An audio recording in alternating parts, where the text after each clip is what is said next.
Makailang beses nang nagsauli ng pera ang ilang dawit sa flood control scam. Pero tanong ni Prosecutor General Richard Fadulion, saan galing ang pera gayong naka-freeze ang kanila assets? Live mula sa TV5 Media Center, nangunguna sa balita si Gerard de la Peña. At Gerard, saan nga ba galing yung mga milyones na sinauli?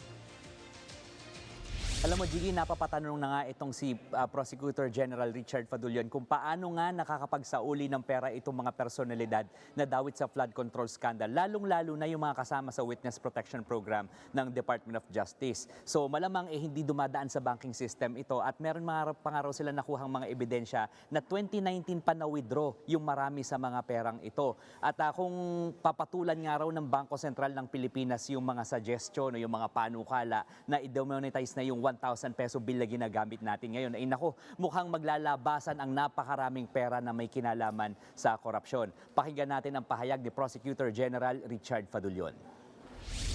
Assets nila frozen. Pero nagtataka ka, ang tanong ng tao, saan mo kinuha yan? Mag-iisip ka tuloy, these people do not use the banking system anymore because it's easily traceable. Magugulat ba ako kung nasa dingding ng pader yan? O binaon sa lupa? Hindi na ako magugulat kasi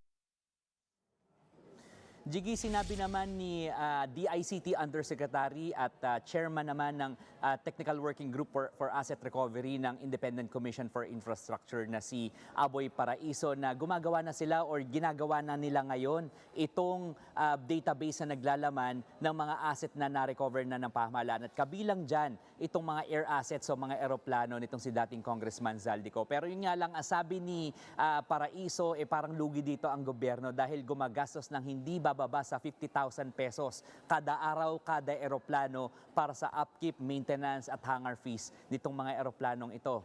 Pakinggan natin si Yusek Paraiso.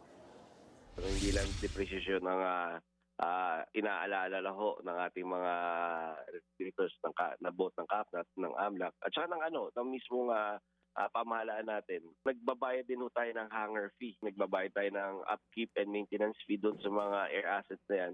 Tinakawan na nga ho tayo, tapos gumagastos pa ho tayo para lang ma-preserve yung mga assets na yan.